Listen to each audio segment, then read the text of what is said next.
하승은 그린캠 프로팀의 발표를 맡은 컴퓨터공학과 1구학번 김상원입니다. 저희는 교통예측 기반 경로안내 시스템을 캡스톤 주제로 4개월 동안 프로젝트를 진행하였습니다. 다음은 저희의 목차입니다. 먼저 프로젝트 설계, 전처리, 인공지능, 경로안내 시스템, 웹서비스, 그리고 마지막으로 시연 영상으로 마무리하겠습니다. 우선 프로젝트 설계입니다. 저희의 프로젝트는 다음과 같이 3가지의 개요로 구성되어 있습니다. 우선 도로교통 이력 자료를 활용하여 미래 교통 상황을 예측하고 이를 기반으로 추천 경로를 제공합니다. 그리고 다양한 방식의 모델링을 통해 도로 네트워크의 구간별 미래 교통 상황을 예측 및 활용을 합니다. 마지막으로 설계 목적에 따라 통행시간, 최단 경로 및 예상 통행시간, ETA, 변화 최소 경로 등 사용자 목적에 부합하는 추천 경로를 제공합니다. 저희는 이러한 프로젝트를 진행하기 위해 다음과 같은 4가지의 과제를 진행하였습니다. 데이터 전처리, 인공지능, 경로 탐색, 웹서비스입니다. 우선 저희의 전처리 과정을 설명하기에 앞서 저희가 사용한 VDS 데이터셋에 대해서 간략하게 설명하겠습니다. VDS 데이터셋은 차량 감지 장치 VDS를 활용하여 한국도로교통공사에서 제공한 데이터셋으로 콘존마다 차로 유형에 따른 교통 양과 평균 속도를 데이터화시킨 것입니다. 이때 콘존이란 IC, JC, TG 3개의 도로교통을 통과하는 차량 수가 일정한 고속도로 구간을 일컫는 단어입니다. 여기 보시면은 각각의 동그라미는 노드이고 이 동그라미와 동그라미 사이를 잇는 선분이 콘존을 의미합니다. 그리고 저희의 VDS 데이터셋은 다음과 같이 4가지의 컬럼으로 구성되어 있습니다.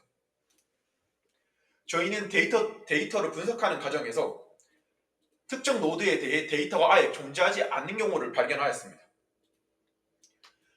이처럼 데이터셋의 특정 노드에 대해 데이터가 아예 없는 경우 저희는 이를 결측치를 만약에 채우지 못하고 삭제한다면 이처럼 실제 존재하는 고속도로가 있지만 데이터셋이 존재하지 않기 때문에 잘못된 경로를 추론할 수밖에 없습니다.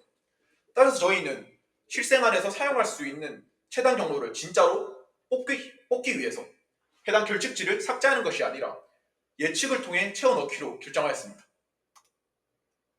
다시 정리하자면 결측치를 삭제하는 경우 특정 노드가 전체 결측된 경우 해당 콘존을 경로 탐색에 활용할 수 없습니다. 그래서 저희는 결측치를 예측하고자 하였고 특정 노드가 전체 결측되었다 하더라도 예측을 통해 해당 콘존을 경로 탐색에 활용할 수 있습니다. 결측치를 예측하는 경우는 다음과 같이 2가지 경우가 있습니다. 첫 번째는 특정 노드의 데이터가 전체 결측된 경우가 있고 두 번째는 특정 노드의 데이터가 일부 결측된 경우가 있습니다. 저희는 결측치를 예측하고자 라이트 GBM 모델을 사용하였습니다. 이를 활용하여 5분 간격 콘존 노드의 결측치인 교통량과 평균 속도를 예측하였습니다. 우선 케이스 A입니다. 특정 노드의 데이터가 전체 결측된 경우입니다. 이처럼 특정 노드의 데이터가 전체 결측된 경우 결측된 콘존의 주변의 콘존 데이터로 데이터셋을 예측하도록 하였습니다. 그리고 이런 식으로 데이터를 예측하게 된다면 다음처럼 모두 데이터가 없는 경우를 전처리하게 되어 모두 데이터를 예측하여 채워 넣었습니다. 그리고 두 번째 경우는 특정 노드의 데이터가 일부 결측된 경우입니다. 특정 콘존의 데이터가 전체 일부 결측된 경우 해당 콘존의 데이터로 데이터셋을 예측하도록 하였습니다.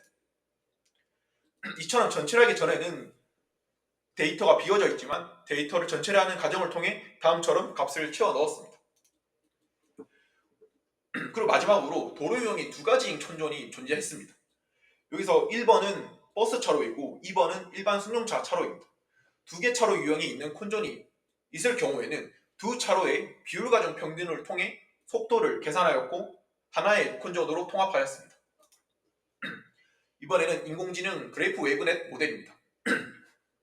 저희는 연결된 교통망의 교통량을 예측하기 위해서 단순히 시간적 우정관계를 통해서만 예측하는 것이 아니라 공간적 우정관계도 포착하고자 하였습니다.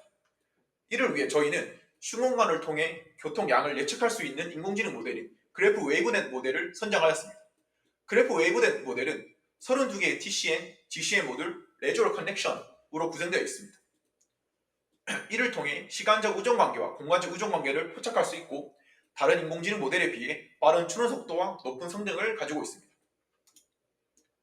간략하게 인공지능 모델에 대해 설명드리겠습니다. 이 모델은 두 가지의 모듈로 구성되어 있습니다. Dilated TCM 모듈은 긴 길이의 시계열 데이터를 효과적으로 포착할 수 있습니다. Dilated Convolution 연산을 통해 연산량 감소 효과를 얻을 수 있으며 한 번에 하나의 스텝을 예측하는 것이 아니라 12스텝을 예측하기 때문에 추론 속도가 빠릅니다. 그리고 GCM 모듈입니다. GCM 모듈은 그래프 기반의 컨볼루전 연산을 통해 공간 의존성을 포착합니다.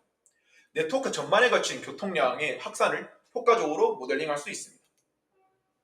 저희는 이러한 그래프 웨이브넷 모델을 VDS 데이터셋 약 1.8만 개의 데이터를 활용해 인공지능 모델을 학습시켰고 학습은 다음처럼 진행되었습니다.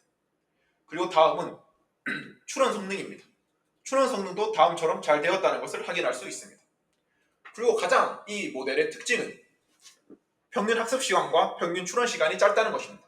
평균 학습 시간은 한 F당 30초밖에 걸리지 않고 추론 시간도 한 번당 1.4초밖에 걸리지 않습니다. 저희는 이러한 그래프 웨이브넷 모델을 저희 프로젝트에 활용하기 위해서 윈도우 슬라이딩 기법을 도입하였습니다. 일반적인 딥러닝 모델은 구간별로 미래 60분까지의 교통량만 예측할 수 있습니다. 따라서 최단 시간 경로를 계산하는 중에 60분을 넘어가는 경우에는 동적으로 인공지능 모델을 호출하여 추가적으로 미래 시간을 예측해야만 했습니다. 예를 들어 이 그림을 보게 되시면은 처음에는 실존하는 1시간의 VDS 데이터를 통해 미래 1시간을 예측하지만 최단 경로 시간이 1시간이 넘어갔을 경우에는 이전에 예측한 1시간의 데이터셋을 통해 미래 1시간을 추가적으로 예측하도록 하였습니다. 이러한 과정을 통해 1시간만 예측할 수 있는 인공지능 모델을 활용하여 5시간, 6시간 저희가 원하는 만큼 예측을 해서 그 시간만큼 사용할 수 있었습니다. 이처럼 첫 번째 예측의 경우 평균 MAE 값은 1.932에 불과합니다. 하지만 다섯 번째 예측은 MAE가 4.5017로 MAE 값이 커졌다는 것을 확인할 수 있습니다. 이처럼 미래를 예측하는 시간이 크면 클수록 예측 성능은 저한다는 것을 확인할 수 있으며 저희가 인공지능 모델을 활용한 예측이 잘하고 있다는 것을 반증하는 바라고 생각합니다. 이번엔 저희의 경로 탐색 알고리즘입니다. 저희는 경로 탐색 알고리즘에서 가장 중요한 요소를 탐색 속도로 보았습니다. 빨리 보여주지 않으면 사용자는 사용하지 않을 것입니다. 그래서 저희는 좋은 성능을 가지고 있지만 추론도 빨리 할 수 있는, 경로도 빨리 알려줄 수 있는 알고리즘을 생각해봤고 저희가 선정하는 알고리즘은 A-스타 알고리즘입니다. A-스타 알고리즘의 가장 큰 특징은 휴리스틱 보정함수를 사용한다는 것입니다. 휴리스틱 보정함수는 전체 노드를 탐색하지 않고 위도 경로 정보를 바탕으로 선택적으로 탐색을 진행하게 됩니다. 이를 통해 경로를 빠르게 찾을 수 있습니다. 하지만 기존의 A-스타 알고리즘은 다음과 같은 단점을 가지고 있습니다. 기존의 A-스타 알고리즘은 정적 값을 가중치로 사용합니다. 하지만 저희는 시간에 따라 변하는 속도 데이터셋을 활용하여 동적으로 가중치를 가지고 경로를 예측해야만 했습니다. 따라서 저희는 A-스타 알고리즘을 직접 구현하였습니다. 예를 들어 설명드리겠습니다. A노드가 13시 04분에 출발하였다고 가정하겠습니다. 13시 04분에 출발하였다면 A노드는 13시 05분의 데이터를 통해 B노드까지 도달하게 됩니다. 그리고 B노드에서는 13시 10분에 도착하였기 때문에 C노드까지는 13시 10분의 데이터를 활용해서 C노드에 도착하게 됩니다. 이처럼 저희는 시간에 따라 사용하게 되는 속도 데이터셋이 달라지기 때문에 저희는 동적으로 가중치를 관리해야만 했습니다. 이제 저희가 구현한 A-스타 알고리즘과 인공지능 모델을 활용한 하나의 로직을 설명드리겠습니다. 예를 들어 13시 04분에 A노드에서 출발하였다고 가정하였을 때 B노드에서는 13시 34분에 도착하고 C노드에서는 13시 07분에 도착하게 됩니다. 이렇게 되면은 지금 A노드에서 사용했던 속도 데이터셋이 1시간이었는데 지금 C노드에서는 1시간이 초과하였습니다. 그래서 리퀘스트 스피드 데이터를 통해 인공지능 모델에게 추가적으로 1시간 데이터를 출원하게 하였고 get 스피드 데이터를 통해 받은 시간 데이터 기준 제일 가까운 시간을 가져오도록 하였습니다. 그리고 이때부터는 새로운 속도 데이터를 활용할 수 있도록 조치하였습니다. 다음은 서울부터 부산까지의 추론입니다. 그리고 마지막으로 저희의 웹 서비스를 설명드리겠습니다. 저희는 이 웹 서비스를 구현하기 위해 다음과 같은 기술 스택을 사용하였습니다. 리액트, 카카오 지도 API, ACOS, GCP와 플라스크, 도커, 기터브를 활용하였습니다. 그리고 저희의 아키텍처는 다음과 같습니다.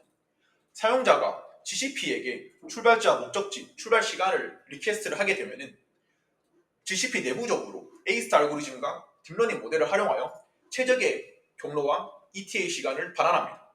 그렇게 되면은 다시 리액트에게 반환받은 데이터를 활용하여 저희는 시각적으로 사용자에게 보여주게 됩니다.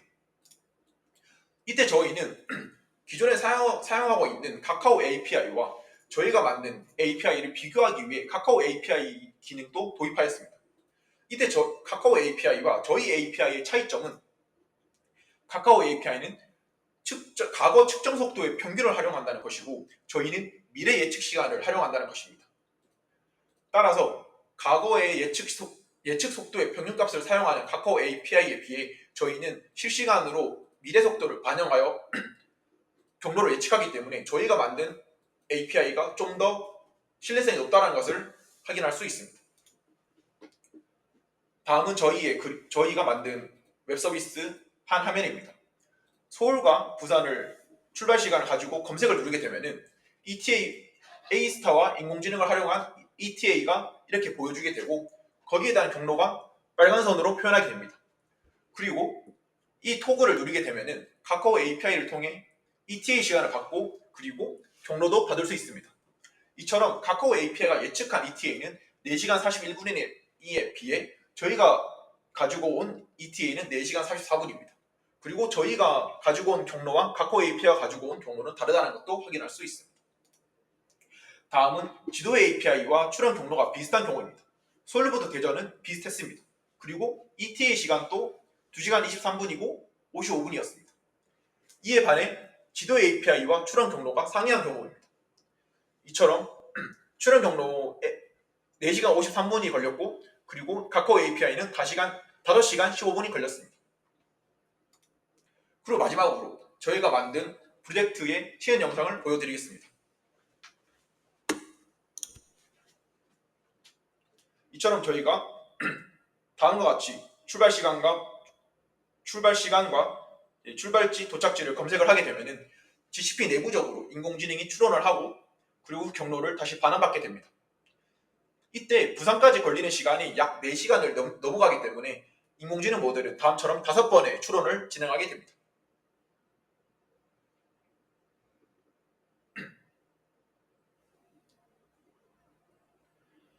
그리고 그 결과값을 이렇게 ETA 시간 4시간 51분을 받을 수 있고 경로도 확인할 수 있습니다. 그리고 사용자가 원할 경우 해당 토글을 클릭하여 해당 위치로 이동할 수도 있습니다.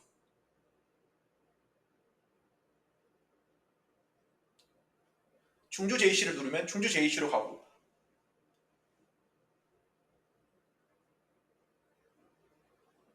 그리고 마지막으로 카카오 API를 확인하기 위해 해당 토글을 누르게 되면 4시간 26분이라는 것을 반환받을 수 있고 해당 경로도 확인할 수 있습니다.